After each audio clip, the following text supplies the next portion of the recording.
This thing is loading. This thing is a loading. This thing is a loading. Let's get it loaded. Let's get it loaded. Let's get it loaded. Why is it only reading that nobody's here? Oh,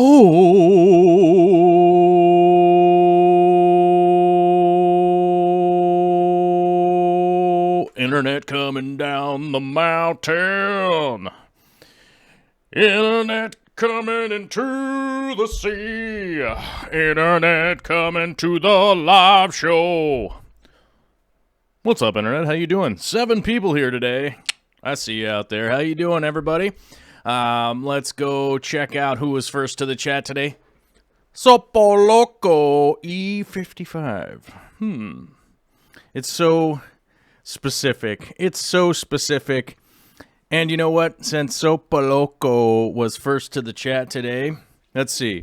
Let's take a step over here to the fonts and files. 1 arrow for you, Sopoloco. We got the arrow because Sopoloco is a big fan of the arrow. And if you're first to the chat, maybe I'll do something special for you. Whoever you are out there, who knows? We could even go over here to the layout and make it spin slowly. You know what's funny? I see Coopy from the Aquarium Co-op in the chat. Maybe I would have put an easy green up here if he was first. Maybe I would have put an easy green, but Sopoloco was first to the chat, so we get an arrow that makes no sense. Let's point it over here at this little lamb that's in the background. There we go. Or maybe we'll point it at these nitrile gloves. Everybody pay attention to the gloves. These gloves are very important, and they have nothing to do with the show. Neither does the lamb. It just happened to be back there. As we slowly transition this room that was going to be once my office will only be a nursery for the baby. And check out, we not only have digital arrows on this show, we also have high technology of the swoosh. Did you hear that? Swoosh. Swoosh. Baby Olivia makes a swoosh. Yes. Sometimes you just gotta marvel at the mystery that is 2019. The technology is wild, kids. It's wild out here. How's everybody doing? It's a glorious Monday out there.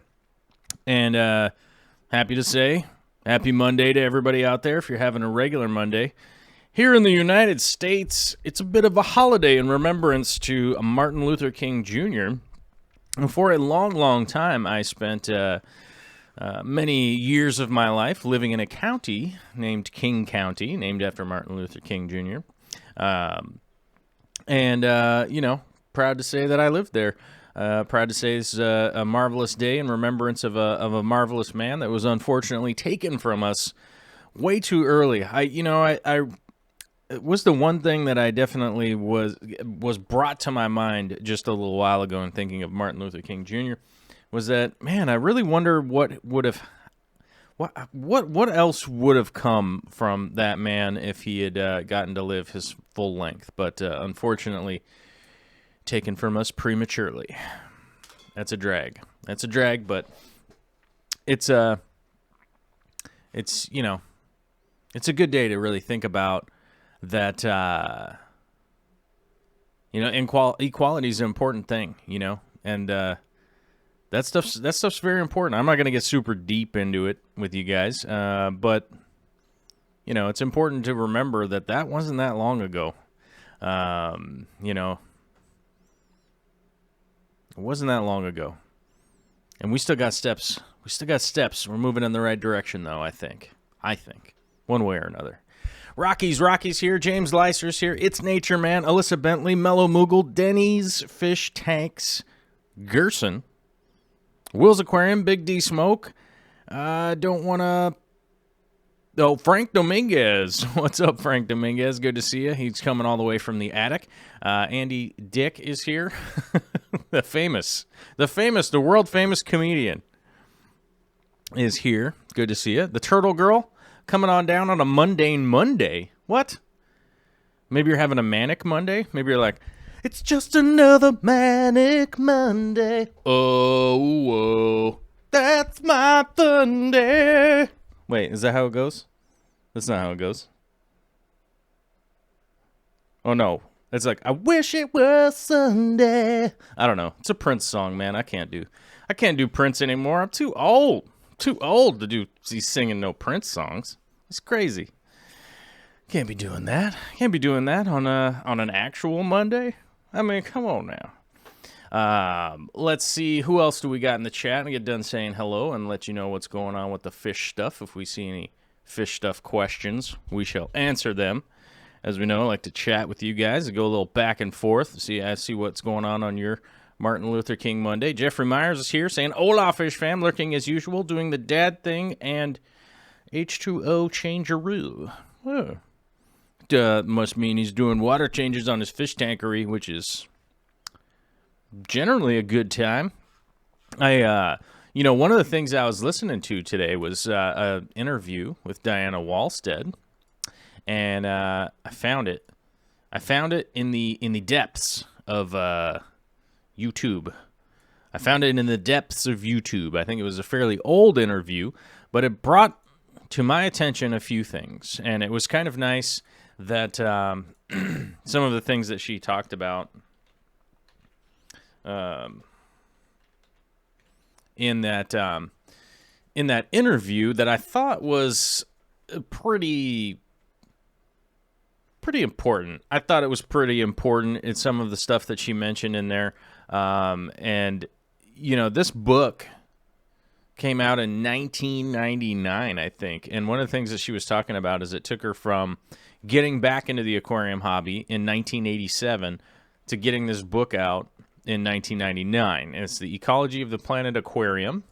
And hold on, if anybody's wondering what this book is, here's a link to the Amazon post. It is a little bit expensive at $33, but very much worth every penny. If you're somebody that's new to a Planet Aquarium, 100% recommend to go read that book. You could get the Kindle copy. It's like $11.99, so maybe that's something that works better for you. Maybe you want to read it at your computer. I'm sort of 50-50 on my book readings. Like, I like to have a manual copy in my hands at times, but oftentimes I like to listen to books. So I don't know, maybe you're somebody that likes to listen to books or whatever, but I feel like the Ecology of the Planet Aquarium, you would want to get the hard copy. You know what I mean? Like, get the actual hard copy in your hands, kind of reference, flip around, highlight things, that kind of stuff. Maybe make some old school copies for the copy machine. Right? You're like, I'm going to make a photocopy of this, and I'm going to paste it to my aquarium with, like, super permanent paste, right? Isn't that how you do that kind of stuff? But one of the things that she had mentioned in that interview is that she was actually talking in that interview in regards to the difference between a dirted aquarium and a what you would call, with air quotes, high-tech Planet Aquarium. She actually discussed some of the aquascaping techniques and things like that that are ultimately important, and I think there's a big differentiation between the two styles of tanks. Is that, if you go a Wallstead method tank, you're going to be putting your organic soil in there, capping it with some rock and then some sand and stuff like that to keep the soil underneath, and that's going to be the primary function of all of your fertilizers. It's your CO2 supply for a long time. But it also is, it's a different method. It's going to take a lot different route to maturity. And one of the things that I wanted to mention is that I don't do those types of aquariums because of one of the big downsides to the length of time that you could really operate one of those aquariums. Now, one of those aquariums, they take a more natural route. They go a path that eventually a lot of a lot of specific plants will get starved out by other plants that are in there. And that's not my main goal with my aquariums. I want my aquariums to last a really long time, to have the aquascape feel to them, to be able to have many, many different plants in them, and not just have it end up being one or two plants that are kind of just overgrown. But there is a lot of value in those aquariums.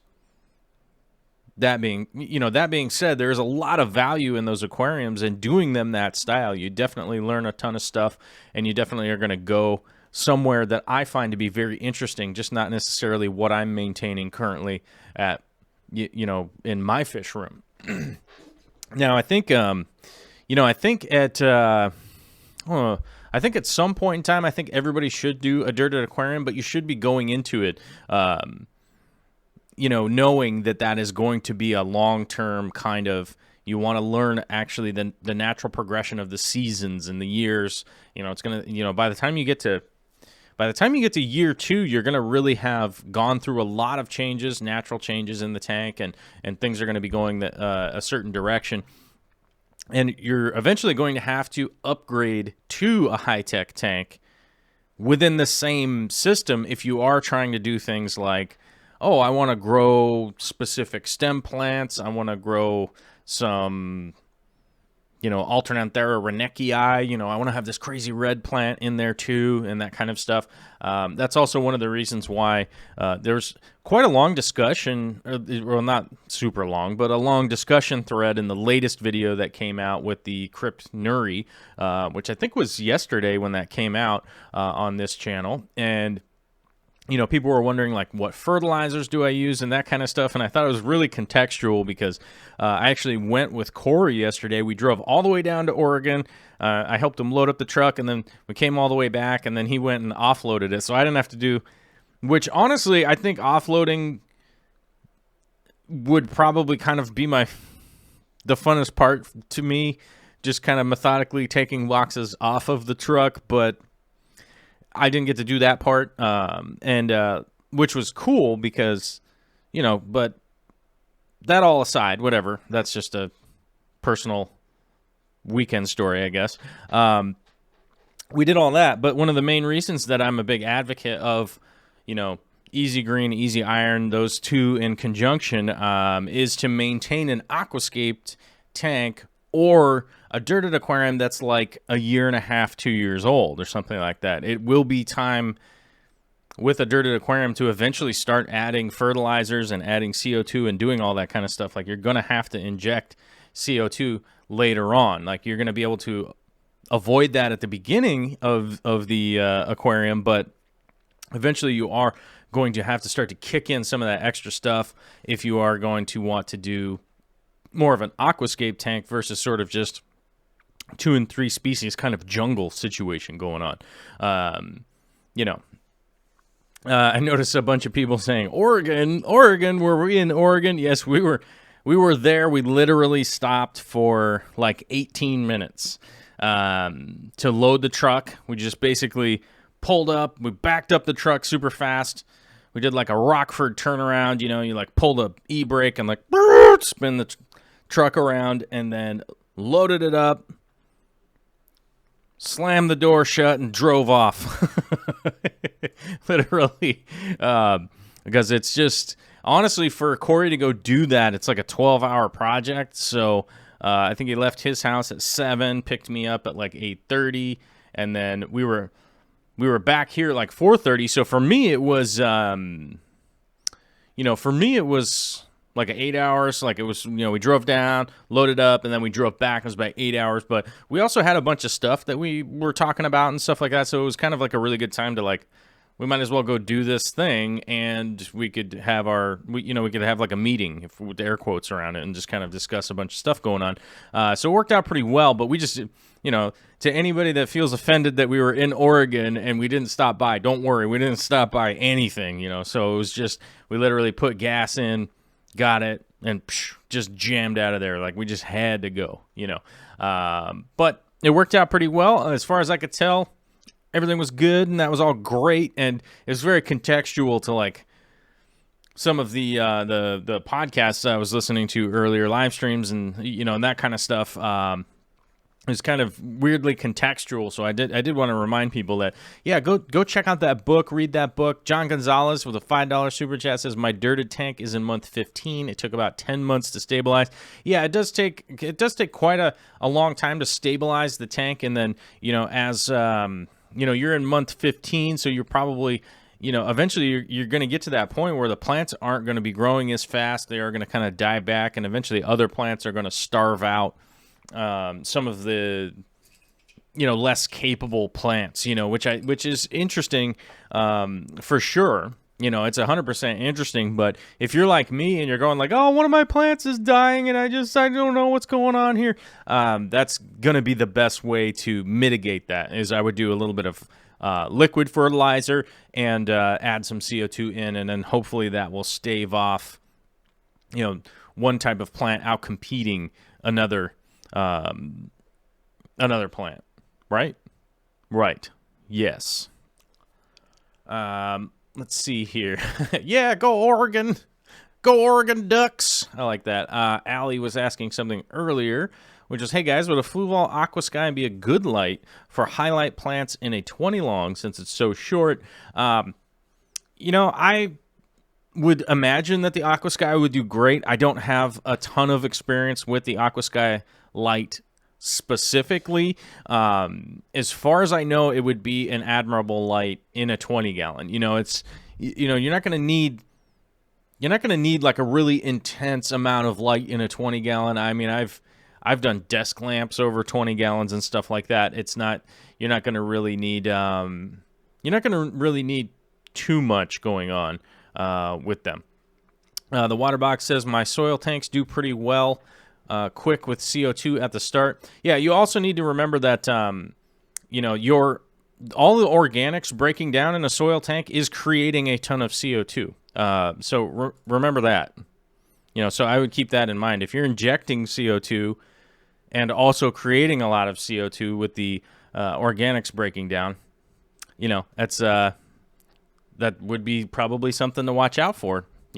But yes, dirted tanks do great in the first 6 to 8 months, a lot of robust growth, but I don't necessarily recommend doing them without having read the Wallstad method. I definitely, or the Ecology of a Planet Aquarium, and read Diana's book, and then go from there and figure out exactly what you want to do. It's also a great resource to figure out exactly what it is that you want to do, because you'll get a lot of information, and you might want to, you might change your initial idea of what you wanted to set up the tank with some extra information. Rexina 13, how unstable is the unstable period? Is there a high potential for fish to die? I would say that there's a higher potential for fish to die, and one of the big issues with it, with the dirted tanks that I've had in the past, and I've noticed from a lot of people, is that you're not really 100% sure what's going to be going into that, with air quotes, like organic soil that's going in. The stuff that we buy for, our big garden here, and, also any kind of like farmers, or, maybe somebody grows flowers, whatever, any of that kind of stuff. There's no real worry about exactly what could be or couldn't be in those organic soils, other than it's just, hey, we sourced it from the organic place, hey, and in terrestrial use, you're really just not that worried about anything, what if there just happen to be a ton of banana peels for some reason have gone into the mix, and you end up with this really, crazy thing going on with your water. Whereas those guys that just bought it for their garden, you throw it out in your garden, it don't matter. It doesn't affect nothing. It won't do anything. It's going to rain, and that stuff doesn't end up in the environment. It's the big difference is the fact that you put that into a water environment, it's going to be spread throughout the whole entire environment where your shrimp would be living, or your fish would be living, or your snails are living, or any of that kind of stuff. So it is pretty, that's the biggest thing that you got to watch out for. And you know, any dirted aquarium, I would definitely I would definitely recommend to not put any fish. Inverts are typically okay, like I mean, not inverts, but like inverts as in snails. You know, snails and stuff like that are normally fine, but I wouldn't recommend to anybody put any fish or anything like that in there until you really know what's going on in there. And then It's Nature Man says, I love my dirted tank until I wanted to move stuff around. That also is a big issue for me, is that, you know, you really disturb that soil down there by pulling up some plants or anything like that. You get a real kind of mess on your hands. And I'm always fiddling with my tanks. I'm moving plants around. As a matter of fact, let's go to the video today, and this will give you an idea. Like, I'm always trimming plants, I'm always moving stuff around, and constantly changing things. Also, you know, I have fish like this Scootin' Fruity Puffer right here, Schrotodenti. I always say it wrong. And, you know, it's really one of those things that I'm always moving stuff around and making changes constantly, and I don't want to have a big disaster on my hands if I go ahead and have a mess on my hands. And I know Lucas Bretz was here, and you know, I haven't really been sharing it too much with you guys, but one of my big goals working in, so this video right here is from the 240 gallon aquarium, right? It actually is from the 240, and my plan with that aquarium is to hopefully get it in balance to a point where I am not doing water changes on it. That really is ultimately the goal. The goal is to just basically have this tank set up, and, you know, yes, I'm running it as a high-tech, with air quotes, high-tech system. You know, I'm injecting CO2. I'm adding fertilizers to it. We do have a lot of fish. We have a lot of shrimp. We have a lot of things going on. But I want to be maintaining the water quality 100% from the basically like exuberant plant growth in here, to remove any ammonia, you know, or anything that could be toxic. And we're reoxygenating the water. We're maintaining the bacteria. We're doing all the things that we want to do without doing water changes. Basically just doing top offs because of, you know, evaporation is a real thing that I still have to deal with. But that is ultimately the main goal of this aquarium, is to go, look, I've got 300 gallon aquarium here, and I'm running it without water changes. I've gotten to the point where, you know, like, doing water changes is not an issue on this aquarium. It really is gotten to that point where it's like, you know, I was writing it down. I got to 2 months, 2.5 months, I think, is the top that I got to on that aquarium without doing water changes. Now, this aquarium right here is a 150 gallon shrimp aquarium. So this aquarium has different goals. Like, the goals in this aquarium are, don't worry about doing water changes. Doing water changes is fine. But one of my big reasons for not wanting to do water changes on the big systems like that is, right now I don't have an overflow location for my water change water. And the last thing I want to do is just completely waste all of that water. And if you think about it, like on a 300 gallon system, let's say I do a 20% water change, like 60 gallons a week going down the drain. If I want to balance that out, that would mean that I would have to, like, skip a couple showers.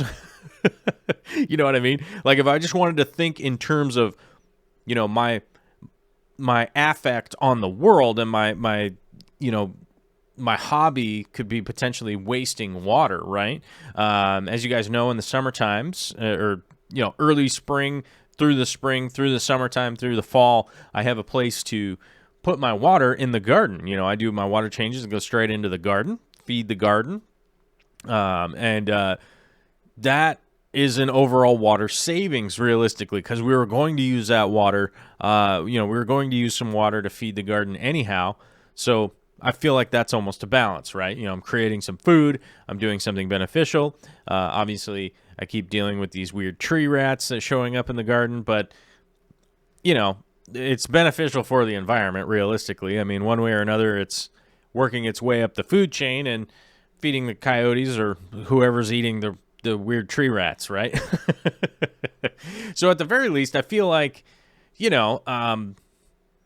that's just generally like not a bad deal. But during the wintertime, I feel like I'm really dumping water, and I don't want to even dump it down the drain. So the last thing I want to do during the wintertime is be making big water changes. So that's ultimately the goal realistically with the big aquariums, is just going like, all right, if there's no reason for me to do water changes because I'm growing all these plants, because I'm doing all these things, then hopefully, right, I also have the added benefit of going like, all right, I'm reducing my footprint a little bit in regards to, look, I'm American. I have a lot of resources at my fingertips. I understand I use a lot more than a lot of other people out there, so I definitely want to mitigate my damage. If I am doing damage one way or another, I want to definitely mitigate my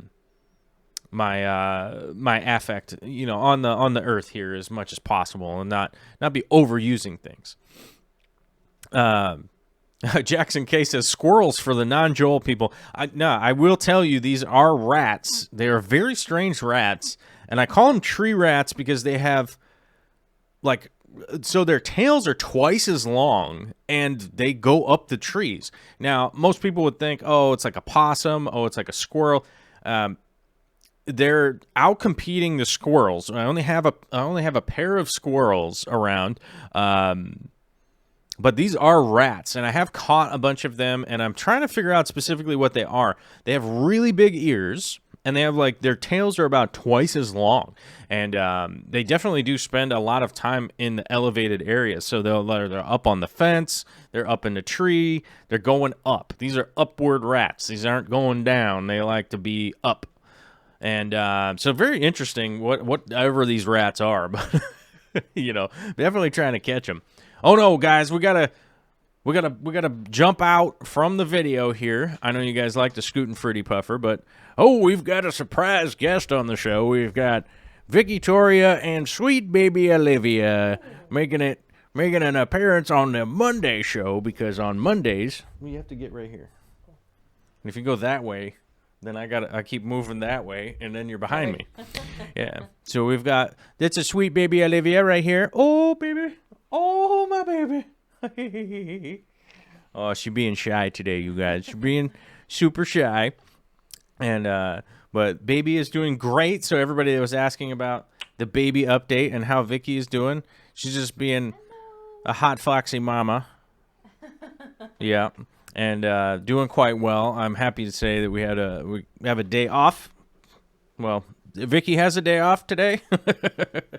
And got to have Vicky home all day with us and the baby. And I think are we going for a walk later? Is that what we're doing? Yeah, okay. I think we're going to go for a walk later at the park and, that kind of stuff. Doing family stuff.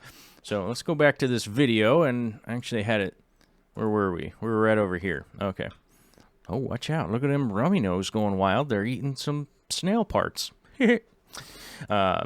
So yeah, baby is doing good. Anybody that was wondering how the baby's doing, she's doing great. We had her in there last week, and she's gaining weight and doing fantastically.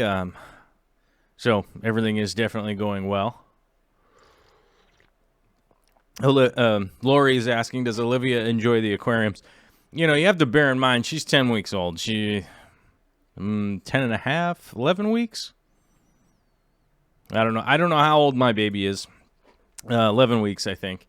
And so she does, I mean, I don't think she dislikes them, but she doesn't really have much of an opinion on anything at this point other than wanting food or a change or a nap. That's pretty much her main thing. Right now, as the doctor said, we need to work on her core muscles. We got to work on her core muscles, which I I just had a laugh that it was like, of course the doctor has to put it that way. Of course the doctor has to be like, we got to work on our core muscles, bro. I'm like, what? Are we at the gym? Like, what is going on here? Like, you know, so either way, we got to do the tummy time and, you know, stand her up and on her baby, her belly and all that kind of stuff. So, but she's doing great. Everything's going well. She had her shots last week, and she was having a hard time last week.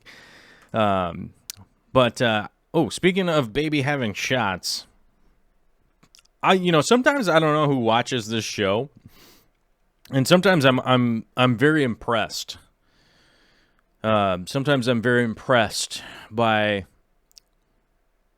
I don't know, I guess maybe the attitude of some people that watch this show, but I did hear that the WHO, the World Health Organization, their one of their newest reports on American health, like one of the biggest dangers to American health at this point is people not vaccinating their children. So just as a reminder, you know, I know only about 2,000 people are going to watch this show, but just as a reminder, just vaccinate your children. Like, it's very important to get that done and just go that route. Let's not put hundreds of millions of people in danger just because you know, it's always a non-scientist. You know what I mean? It's always somebody that has like no science background whatsoever. And so let's just err on the side of, you know, let's just err on the side of like it's not gonna damage your child. You're gonna be all right. Let's see. Swift Aquariums here. Olivia will probably be able to visually track a fish in 3 to 6 weeks. Right now, she's probably just seeing colors. Yeah, I think right now, if up close she can see, but not too much far off. Terry's Tropical Tanks is asking, do you replant those clippings? No, I feed them to my chickens. I feed my extra plants to my chickens, except for the hardy leaf stuff, like... Oh, no, do we have the arrow? Oh, man. How do I... Let me see if I can find it. Media file. We need an arrow. Is this an arrow? Let me see. Oh, we got a red arrow, you guys. Who's gangster up in here? Let's see. We want to go to layout. Then we got to go on the Z-axis. Bzzz, right? Check out this technology. This is how good I am at... You guys, this is how good I am at interneting. Rotate. Whoa. Oh, wait, can I, like, just fully rotate it? Oh, yeah, I guess. Flip? Whoa. We can flip it? Oh, I kind of like it like that. I like this arrow. We like this arrow. But we got to go back in the video a little bit. Which means I have to go click down here. Then right-click. Then we go to media. Where are we at? Oop. Oh. Oh. Oh, right there is perfect, you guys. This will actually freeze frame. We'll give it a little bit of a freeze frame here. So, for instance, these plants, I'll give you guys a quick rundown of what I feed to my chickens, basically. So this plant right here that I'm trimming, Pogostemon stellatus octopus, yes, totally cool. Feed that to my chickens, of course. Bacopa, right back here. So this is some of the Bacopa colorata, which actually, I'm not sure it actually is colorata because it really is not coloring up the way that I presume it would. Yes, we'll give that some to the chickens, but this right back here, we got ourselves this big Anubias chunks back here, and sometimes I need to trim those, and sometimes I have some extra leaves and things like that from the Anubias. So the deeply green roughage, we don't give that to the chickens or stuff that's growing off of a rhizome. It's generally not good, and you know, one of the big reasons for that is essentially just going to give them some digestion, essentially. It's just not gonna go well through their system. It just doesn't do all that fantastically, and I think it probably has a very small relation to the nightshade family somehow, one way or another. It's like you don't give tomato greens to your chickens. It's not gonna It's not good. Like uncooked potatoes. Can't give them uncooked potatoes. It'll make them quite sick and stuff like that. So there just are some specific things that I don't give to my chickens, but realistically, a lot of the big roughage type stuff like this pogo stem in here is totally fine. I just give that to my chickens. And I know regularly in the chat, some people get super mad because they're like, I'll take the trimmings. And it's like, I'm not going to be shipping to anybody. I'm not going to be doing any of that. I don't have time. That's the big thing. I'm not that adverse to realistically actually shipping stuff to people and things. It's that I don't have the time commitment in order to make it happen. It's like, getting your address, getting a box, getting the bags, getting it bagged up, putting it in the bag. Then I got to go to the post office. It's more a time thing than anything else. It's realistically, it's just the timing. Yeah, I don't have the time for it. So I appreciate that people want plant trimmings and stuff like that, but I always recommend go over to Aquarium Co-op. The prices, I don't really know anything about the prices. Should I know something about the prices? I know somebody told me that the prices are high, but you're paying for the quality. That's the reality. The quality is much higher. The shipping is on time, all that kind of stuff. Aquarium Co-op, I highly recommend to go over there and just get that happening. Miss Lennon Air says, aren't tomato leaves poisonous to chickens? Yes, that's what I was saying. There's a bunch of stuff that you just can't give to them chickens, because they get sick. So it's like the thick roughage stuff like Anubias or Bucaphalandra. I don't give cryptocrine, and I don't know why. I don't have an answer for that. I just feel like I don't have an answer, so I don't give that to the chickens. And then, of course, any super expensive plant I'm not going to give to the chickens, because I'll save those in my sump and allow them to grow out.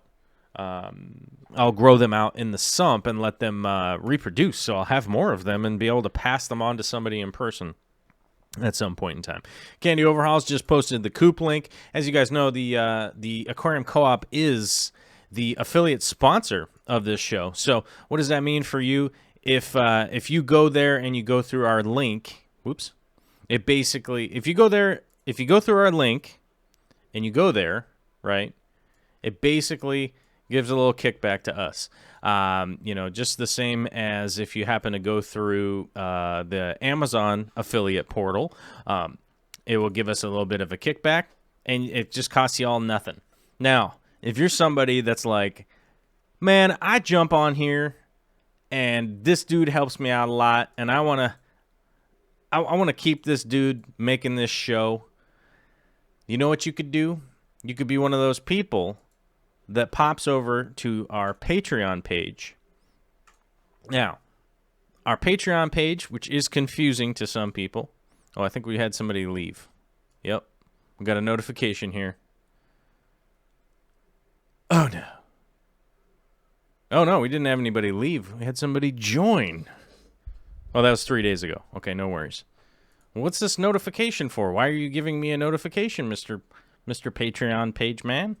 Anyhow, if you roll over to the Patreon page and you wonder, and you're like, hey, this guy helps me out a lot, you could be somebody that's $1 a month, right?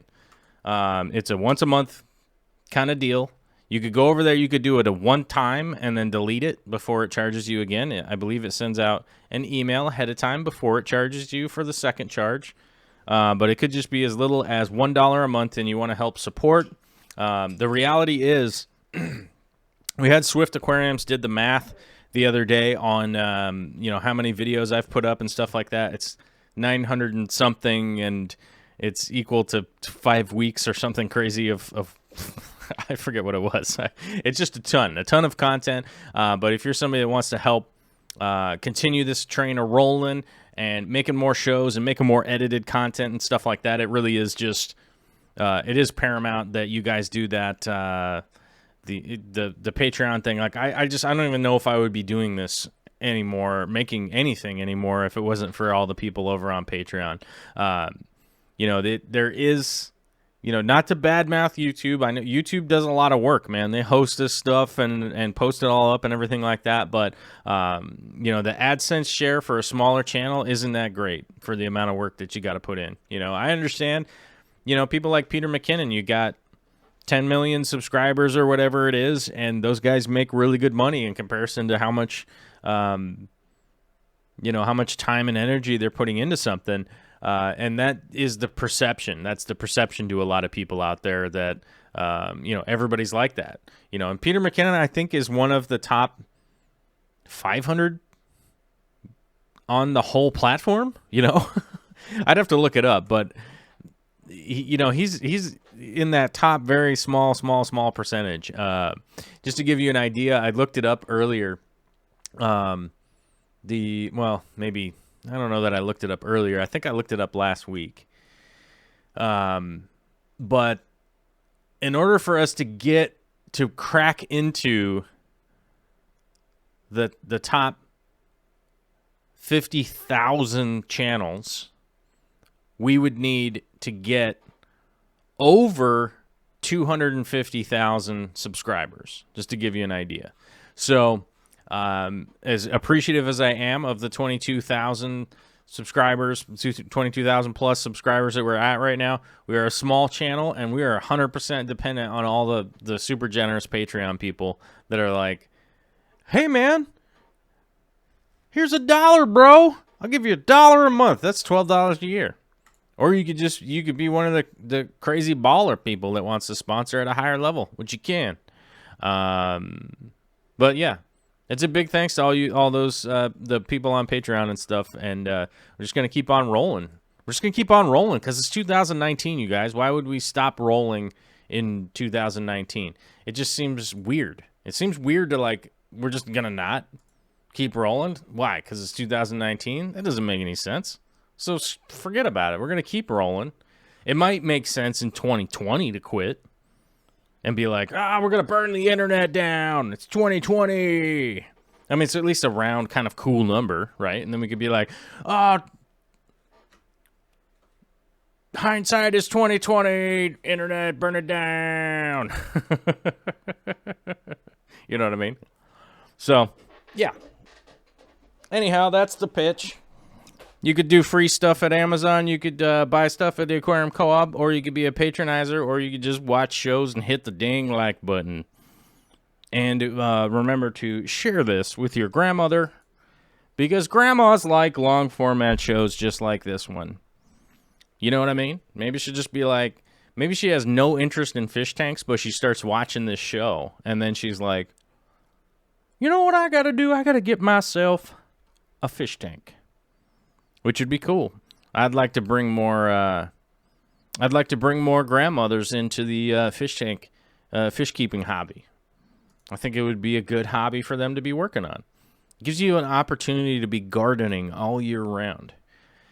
And if there's one thing I know about grandmas, it's grandmas like gardening. You know what I mean? We had a super chat from, where did it go? Well, hold on a second. I got to move the chat window out of the way. And scroll down here. Rumbust with Swedish Crones coming all the way from Sweden. Look at that.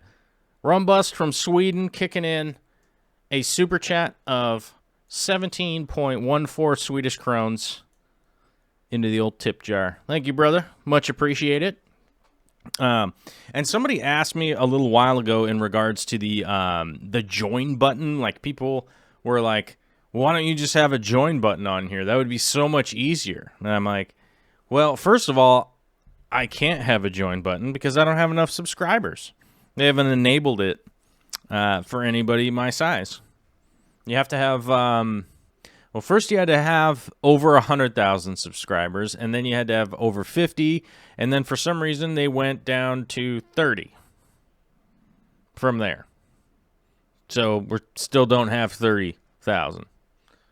Which it makes no sense to me why they would go in that increments. Because they said 100 and then they go to 50, so they did it in half. And then you figured they'd go half again and go to 25. No, they went to 30. At the very least, I could have pitched a hissy fit and been like, we need to get to 25. But 30 is just so far away that it's like, I don't even know. I don't even know what to do realistically. As far as being like, oh, let's try to get to 30,000 subscribers. That's so many. That's so many people. You know what I mean? I don't know. Let's see. Jackson K says, I've had to lower streaming quality. Yeah, today I do know that YouTube is having some issues sending out live streams. I was even watching Joe Rogan, and it was having issues buffering. I had to do the same thing. I had to lower the stream quality. So sorry about that. But if you want to tune back in later on, you can probably up the quality. I have noticed that it is at least rendering the quality pretty good after it's been processed. So that's pretty good. Palmer's Aquatics says, my grandma prefers bingo, sewing quilts, and yelling at walls. Well, my mother, who's now a grandma, has the sewing quilts thing in common. I've never seen her yell at a wall or play bingo, but, well, I mean, maybe she'd bingo. I don't know. Let's see. Alyssa is saying, watching this video is really reminding me I need to trim all of my stems back before they start killing my other plants. They'll start shading them out. It's Nature Man says Patreon is probably better than a join button anyway. Yeah, I feel like a lot of people are freaked out about going to like another website. You know what I mean? Like they're like, I don't want to go over to that other website. It's over there. I mean, you don't have to actually go anywhere, but for whatever reason, the human mind is like, I don't want to go to that thing. Even though you don't have to go anywhere, it's just sometimes we freak out. And you're like, I don't want to. Whew. Ginger Graves says, howdy do, stay warm, people. You're right, it's cold out, but I can't complain about the level of cold out here. I mean, it's like, it's like 42 and breezy, you know what I mean? Like, whatever, not a big deal. K. Walker, I tried to give Java moss to my sheep, but they turned their noses up at it. Ooh. Well, Java moss is one that I don't ever throw out because every store ever will take Java moss. You just have a bag or a bucket of Java moss, like every store will take it. And one of the weird things about it is they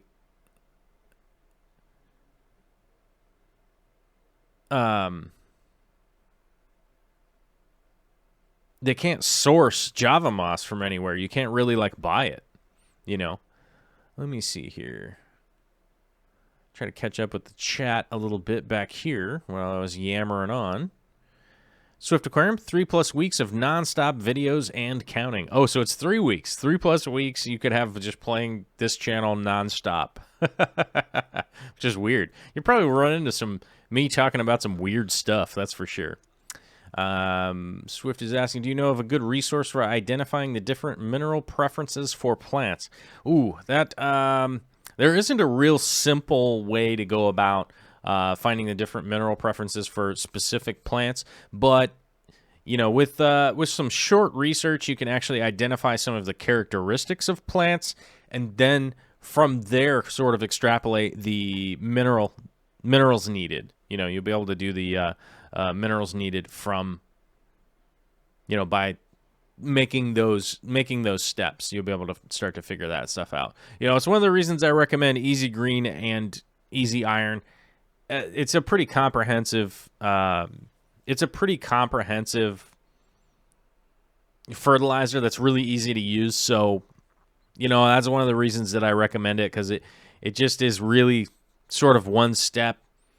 Don't have to worry about it too much. It's fish and shrimp safe, and it's just, you don't have to go too deep into it. I feel like getting completely in depth on minerals needed and stuff like that for specific plants, I think is, if you're almost like if you're farming a specific plant and you have to do a ton of them, it's pretty important to get into. But because if you have like a large water of volume with one specific, let's say you had 1,200 shoots in one system, you'd have to really pay attention to specific things. But most aquariums, I think if you have a comprehensive fertilizer going in there, you're going to be pretty good. You know, if you think Thrive or I haven't tried Seachem stuff in a long time, but it's probably okay. You know what I mean?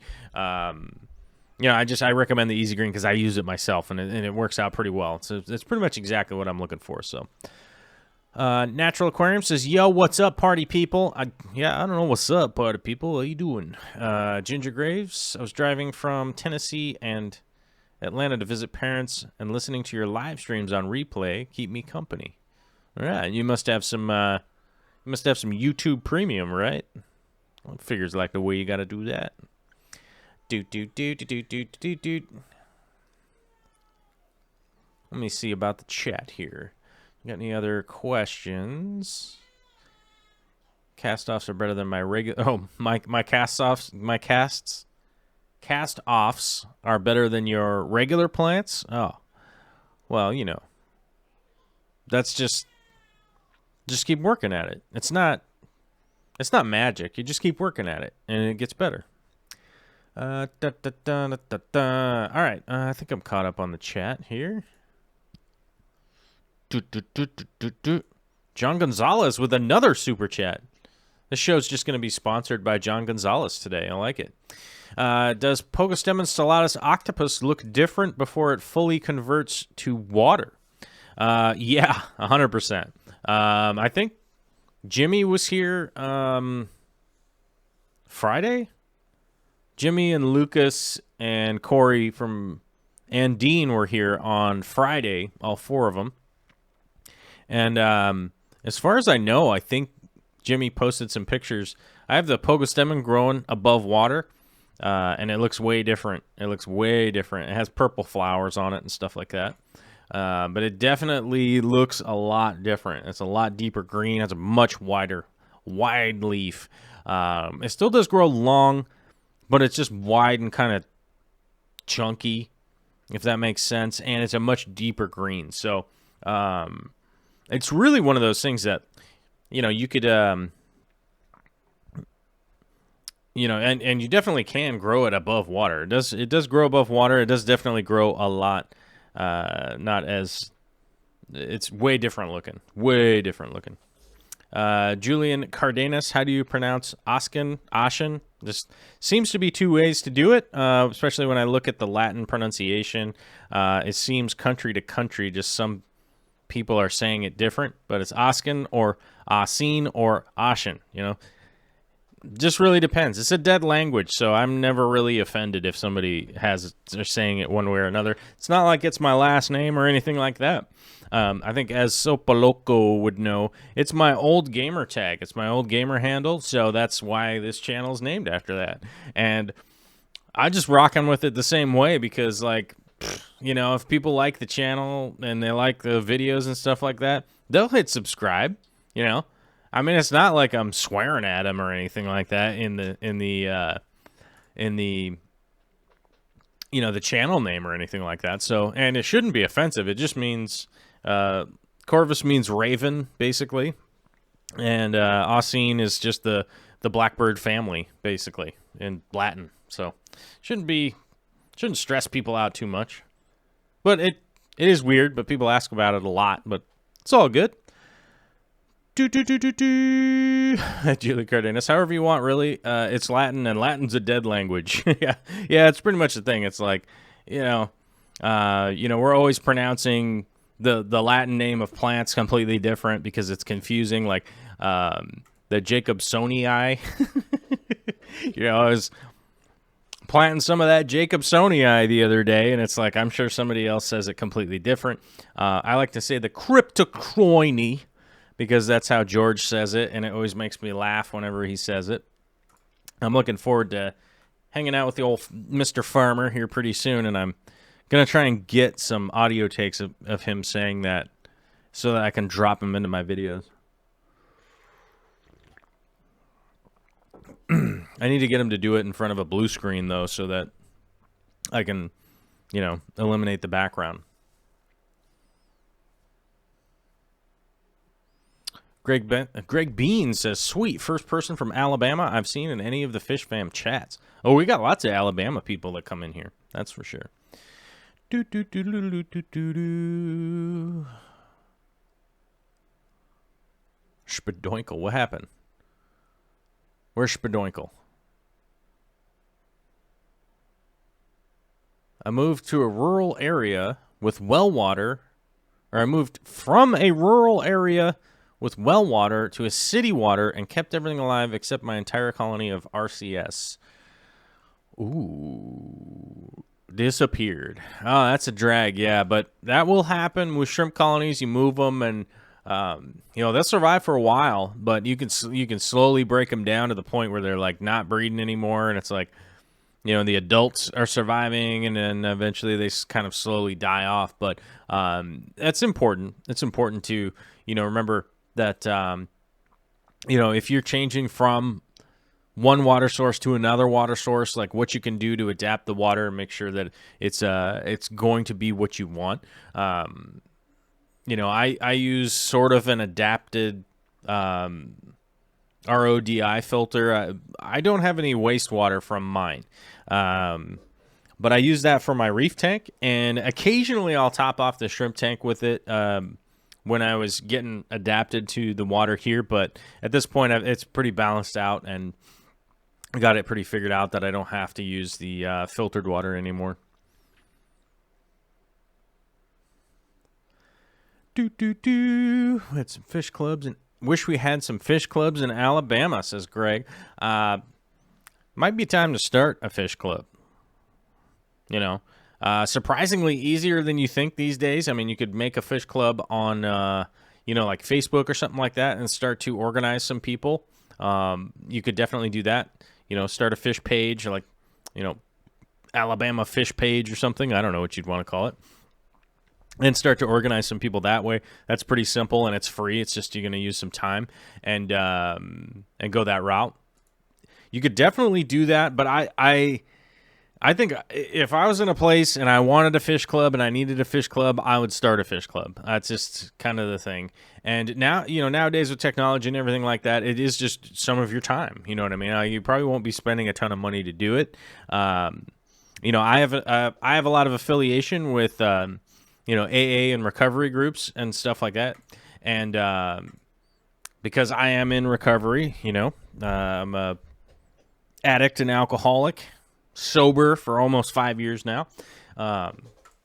But a lot of those groups could definitely point you in the right direction if you are eventually looking for a meeting place that isn't super expensive, so you're also not out of pocket. But, considering we have computers and all this stuff now that's super easy and pretty free to set up, I would probably start a club if I thought that was worthwhile. I'm in Western Washington, so the Greater Seattle Aquarium Society is handling they're doing a ton of stuff. They've been around for a long time. They're a great group, and I don't feel like motivated to start a new group because they do such a great job. And there is also the PSAS, not the GSAS, the Pacific. What is it? PSAS, I don't know, Puget Sound Aquarium Society. That one's down here in the south end, and then I heard there's a new one up in the north, but, I don't know. The one that's down here is more saltwater, though. The one up north is more freshwater people, so that seems to be a good yin and yang, you know what I mean? It's like, oh, that's the saltwater down, that's the freshwater one. It seems to be working out pretty well over the years going that direction. Oh, we've got KG Tropicals in the house. What's up, dude? Good to see you, John. What do we got going on here? Lori is in Western North Carolina. Had to join the South Carolina Aquarium Association. Yeah. Well, I think if you have to go to a whole nother state, I think I would consider starting one in your state. I don't know. Might be worthwhile. I don't know. It might be a monumental waste of time, but I just feel like if you could go make a page on Facebook and add some people to it and see what happens. That's what I would do, And then if it comes to time where you're like, oh, we got to do a meeting, then figure out the more in-depth stuff. Spadoinkle says the GSAS is too far south and GPAS is too far south. I need one in Olympia. Oh, that's the Puget Sound Aquarium Society would be Olympia, Tacoma, that whole area. So look them up, and I don't know. Last time I heard, there's a bunch of people were all arguing about whatever, and I guess that's the reality where I'm like, I don't want to be in your club if everybody's arguing. I don't want to be in an arguing club. That's totally crazy. And then I end up not being in it because I'm like, oh, this is nuts. And I think for that exact same reason is the reason I don't really go to any club at all. Because most of them that I've been to, there's been a bunch of arguing and stuff, and it just wasn't for me. So, if you're the kind of people that like aren't gonna argue and stuff, then that'll be cool. Right? I don't know. Maybe it's why I do a show all by myself, because I'm like, if I start arguing with myself, then I'm going to have to throw myself out of my own club, right? And then I'd be like, oh, this is crazy. I think I have multiple personality disorder, right? A Bearded Bob's Fish Room. Minnesota has one located 4 hours south of me. I went to the one in Minnesota. The Minnesota club was really cool. Was it Twin Cities or something like that? That one was really cool. But I don't know if everybody argues there all the time. That's my caveat. Like, I don't know. If everybody's got all these weird backstabby, like, personalities and stuff like that, then I don't want to be involved. You know what I mean? I don't want to be involved with anybody that's like that, though. Whether it's a fish club or any club. You could be like, it's just weird. I don't want to be involved, you know? Which is another reason why I'm probably not going to any conventions this year. I don't really like it. I don't like the hassle. I don't like the hassle of, angry people. I don't like it. It's a big waste of time. It's a big waste of time for me, and so I'll just leave it to the angry people. You know what I mean? Like, you guys feel like you want to go meet angry people, go meet them. I don't want to go. Big waste of time. I'll go out to Minnesota and go hang out there. Go tour some fish rooms and have a good time. I'll go down to Arizona and have a good time. And it's also stuff that I could film. End up wasting a ton of money going to these conventions, and so I'm probably not doing that this year. I know a lot of people were asking what's my opinion on it. It's like, am I going to Aquashella? Am I going to this? Am I going to that? And the reality is, like, I'm not going to go spend $1,500 to $2,000 to go to a convention and be in a position where it's just like a bunch of hard feelings. You know what I mean? So what I'm going to do is I'm going to take that same money and go document other cool stuff that I want that has to do with fish hobby, and not just like people meeting up at a weird convention.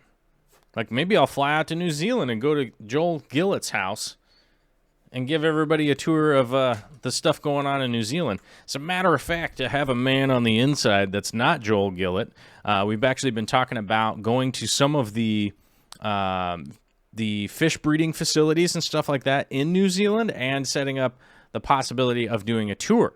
So that's going to be exciting. Benjamin P. says, man, that's a bummer. Look, I think, if the way that I look at it is, there's a bunch of people on Patreon that help fund doing this show and stuff like that. And, I'm the ambassador of those funds, realistically. Like, if you think about it this way, I think we're at like $1,200 on there. If you take the taxes out of it, it's like $800 a month. Like $800 a month, and if I go to a convention, I spend 2 months worth of that money, right? If I spend 2 months worth of that money, and I realistically could go, like, for instance, back out to Minnesota for less than that and tour like 12 fish rooms and film all that stuff and put up like 20 videos. Whereas if I go to Chicago and go to, if I go to Chicago and end up like going to the aquatic experience, there's like 40 people there making the exact same one. Natural Aquarium says, still on the fence about going to the AGA convention. Now, the AGA convention is the Aquatic Gardeners Association convention. It's once every 2 years, and it is a plant nerd fest. So, not only am I going to that convention, it happens to be near where I live, and Corey's going to be sponsoring it, and I'm going to help Corey with the booth, basically. So I will be at that convention. I will be at the Aquarium Co-op booth most likely most of the time. I'm not 100% sure how it's going to go. But I've always wanted to go to the AGA, and it happens to be near where I live. So I'm definitely going to be at the Aquatic Gardeners Association convention this year. I'm also going to be at ReefWorks. So I went to ReefWorks last year, and it was pretty fun. It was a fun little place. Kevin Keener was there. Like, Dustin's Fish Tanks was there. It was fun to talk with Dustin. Like, super cool to see him there. I don't know if he's going to be there this year. I have no idea if anybody else is going to be there or not. I think Corey's going to be at ReefWorks. I'm not sure. I thought he was a sponsor or something like. I'm not 100% sure. I'll ask him, but we'll definitely be at ReefWorks, and ReefWorks was pretty fun last year. So I had a good time at that, and it also was like a 45-minute drive or something like that. So it wasn't. There was no hotel cost or planes or any of that kind of crazy stuff. I could even just pack a lunch. I could pack my own avocado sandwich and take it with me and go to ReefWorks. So I'll be at ReefWorks. I don't know what time. I don't know how much I'm going to be there or not, but I will be there for that one. But I just think, if I'm gonna spend all that money, like, I want to be able to bring a lot more content to you guys. You know what I mean? I think that's the reality, because, like, if I go to a convention, I only meet like 20 people, maybe. I probably only meet like 20-ish people or something like that. So, Oh, man. During the show, somebody deleted their Patreon. I must have reminded them that they were on Patreon. Oops. Somebody got mad. I don't know what I did or what I said. Sorry. But we have a brand new Patreon. So big shout out to Greg Bean. Thank you for coming on to the Patreon. Much appreciated for your help. Thank you very much.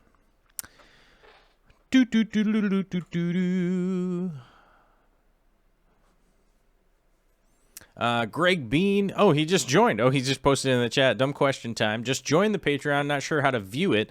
So yeah, just take a minute to go around the Patreon page. There are a bunch of community posts and stuff like that on there. It is a little bit confusing maybe the first time you're on there, but you spend 20 minutes over there, look through the stuff, figure out where the buttons go and things. One of the cool things about Patreon is that you, as a patronizer, can post into the community tab, and I will either answer or review that stuff on a Friday is when I typically do it. Sometimes schedule gets crazy and I don't get to it, but typically on Fridays is when we do that. So, and as Alyssa said, the app, they actually have an app, but it lacks some of the features that the website does. So if you are only on your phone, you do have to open the desktop and then go to the website. So it does take a little bit weird. KG Tropical says, I think I hung out with you at the Aquatic Experience more than anyone else. I think you're probably right, John. I had a great time at the Aquatic Experience. Like, that's the reality. I had a great time. It was super fun. But I have to look at it this way. If it's a work trip, which let's not mince words here, you guys. The Aquatic Experience, Aquashella, Macna, Interzoo, whatever convention you want to bring up, it's work, because I got to be there when it opens. I have to be there the whole time. And I have to be there until it closes, and I think Aquatic Experience opened the doors at 9, and I think they closed the doors at 7, I think. I might be wrong. I might be off by an hour or something, one way or the other. But either way, They're open at least 8 hours. I got to be in there for 8 hours. Then I'm staying in a hotel. I'm away from my family. I have to fly there to go do it. There's a lot of costs and stuff like that. I really look at it this way. And if I'm going to go on a work trip, right, I would like to be able to do more work for my work. And my workplace is here, YouTube, right? It's a big part of my workplace, and I feel like I could do much better if I'm going to take a work trip, because I've done other work trips where we brought a ton back to the table. You know what I'm saying? I brought a ton of videos back, interviews, that kind of stuff, and it's just like way better if I'm going to be doing the work that way. You know, if I look at it in terms of like, so I did a video that was the last Legacy home tour of their fish room and stuff like that, right? So that one video has more views than any convention, basically all of the convention videos I've ever uploaded, right, combined. So one fish room tour has more views than all of the convention footage, right? Which I just have to like straight up go, oh, people don't want to watch convention footage. And also from my own perspective, like I don't even want to watch somebody's convention footage, like somebody else's convention footage. I don't even want to watch that. So I just kind of think like, if I don't even want to watch it, why would I be making it?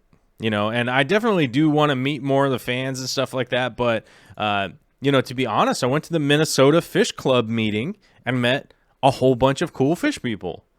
I met like as many people at the Minnesota Fish Club meeting as I did at Aquatic Experience.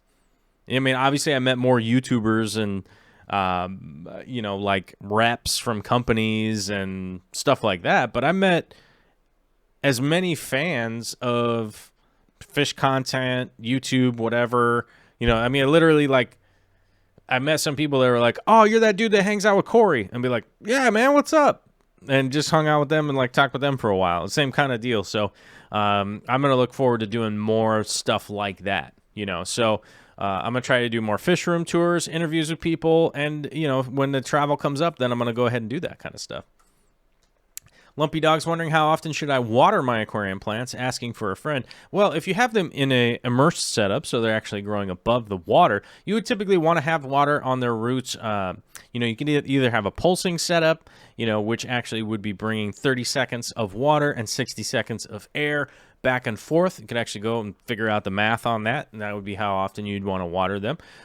You could actually have them in a full have the roots consistently in more of an or in a hydroponic setup, as opposed to a pulsing bed, and those would be 24 hours on the roots. Whereas you could actually go with more of an aquaponic setup, but that's more 24 hours on the roots, and in an aquaponic setup, setting up the pulse system is a lot more difficult. But I get it. Wink, wink. Asking for a friend. I got it. Let's see. Mark Dibble says, my shrimp started dying within 24 hours of adding plants. The snail-free guarantee makes me think they're invertebrate-killing pesticides. What's Mark Dibble? Oh, I think Mark was asking about removing pesticides from plants. Typically, more often than not, the plants from Petco on the snail-free plants. Yeah, I would always want to make sure that you have them, any plant that you get, you make sure you want to fully rinse it, especially if it's in any kind of pot, and also any kind of guarantees are always kind of crazy. But they're almost always snail-free, as Benjamin P. said. Their plants are actually grown above water, which is why there are no snails. That's why they're snail-free, because the snails don't live up in the air like that. But the reality is that a lot of potted plants and stuff out there, you definitely want to remove the rock wool and make sure that they don't have any kind of strange fertilizers in there. That's the thing that I've always found to be a big problem with a shrimp tank, especially with adding in new plants from kind of, I wouldn't say shady places, but you know, Petco and PetSmart do have some shady practices going on. You know what I mean? I'm not saying that they're bad or good or any of that kind of stuff, but just want to make sure that you don't have any kind of strange fertilizers that may or may not be in there. You know, you have to remember that some companies don't really take into account shrimp tanks because that may or may not be what they're marketing to, and it might think it might cost them more money to worry about that. So that's one of those situations that I really, you know, it's one of the reasons that I would be like, I endorse the aquarium co-op. I know how they land their plants, convert them, make sure that they're clean and all that kind of stuff. That's really one of those things. James K says, "Good Lord, Joel, I just clicked on the link for your camera on Amazon. It's $999. I'm going to join your Patreon just to try and something. I don't know. But just to give you guys an idea, yes, I spend all of my money on equipment and making the show better.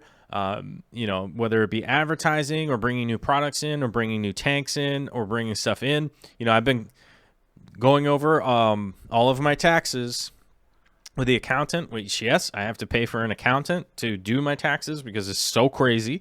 You know, and we've basically going through and you realizing, and she's realizing, she's like, you run this at 100%, you know, there is no money coming in. All of the money goes back out. I have receipts for everything. You know, it's one of those things, like just this lens right here, I bought used in a open box scenario. So this lens right here, which most people would consider an air quote cheap lens, this lens was $499, I think. And then you add the tax in, so it was like $540 whatever, you know, some weird price. But it's like $500 just for this lens, just so that I have a from 24 to 105 video lens, so I can actually zoom in and zoom out and get that awesome convention footage. You know what I'm talking about? I've had to replace this macro lens here so we can actually get the up close shots of shrimp and plants as I'm trying to go through and document more of you know, root systems, how stems grow, how leaves grow, that kind of stuff. You actually need a lens like this. Look at that glass. Hold on a second. Look at this. Woo! This is some glass right here. Hold on. I had it, so my eye was in there. I don't know. I have to find the camera. You know what I'm saying? But I had to replace this lens. It just really wasn't performing. This was actually a Tamron. I got an open box, of course. I always buy open box stuff and then just inspect it because it's way cheaper. Look, man, I know everybody likes to open the brand new box and, you know, nobody's ever touched it before or whatever, but if it saves a couple $100, that's reality, man. So I had to replace that lens, and the new lens I actually got was like $550, I think, $569, I think, which is normally like a $900 lens, which is a new Canon lens. I got it in today, 5 days early, which is crazy. I was doing some shooting with it today, and I'm pretty excited with how some of the shots are coming out. Let me see if I can't find one of those. Oh, man. So I took this picture earlier today. I'm actually joking. I didn't take this picture.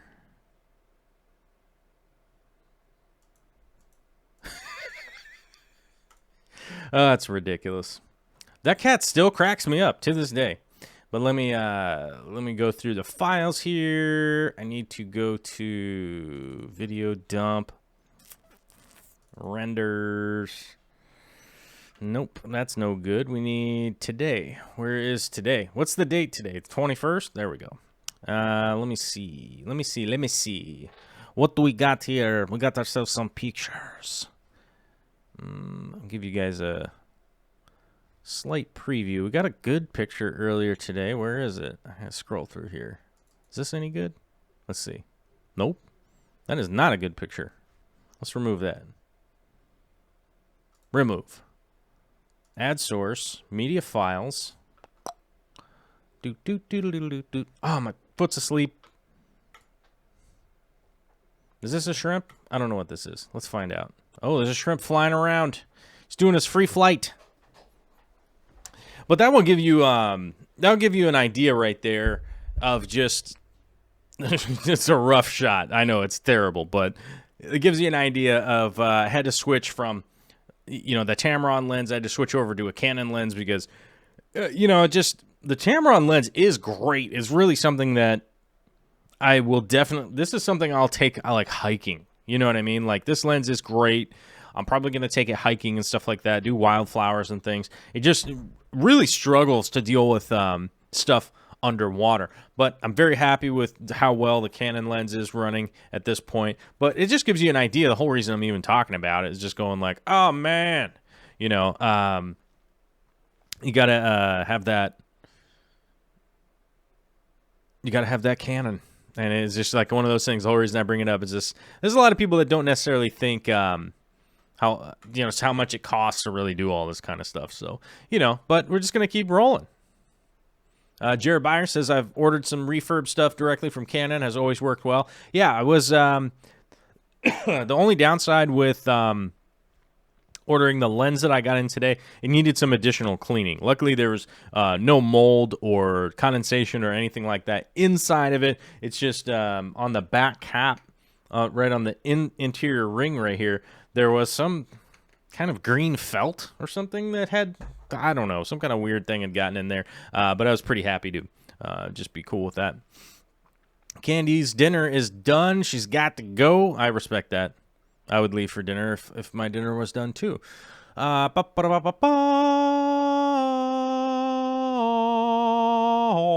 me see here. Somebody mentioned something.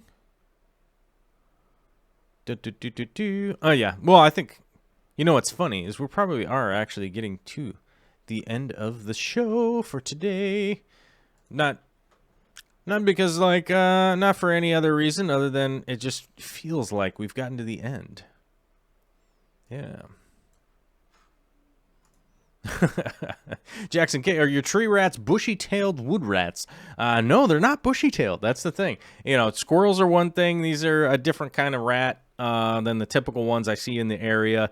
Like I said, they have bigger ears, much longer tails, and I don't know. I mean, maybe maybe next time I catch one, I'll take it in and see if I can't get it identified. But I'm just calling them tree rats because that's just how they are rolling at this point. So I'm just more playing into their attitude and that's really the deal with those things.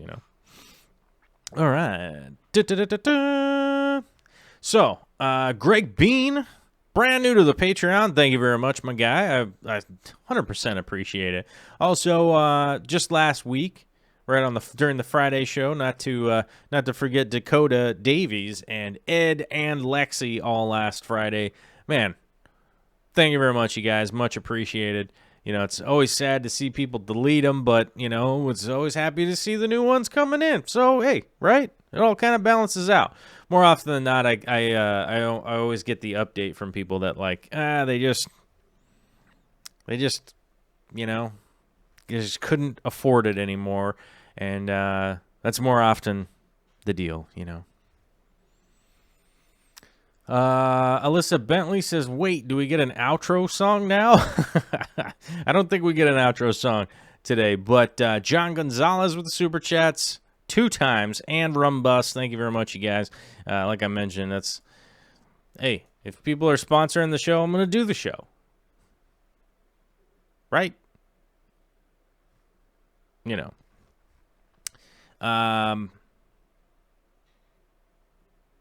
Fish Tank Barn said, never seen a tree rat.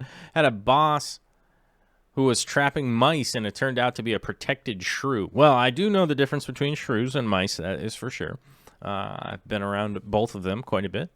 Let's see. Thank you for the show. Help with the drive from Seattle to Tacoma. Just got home. Hey, worked out.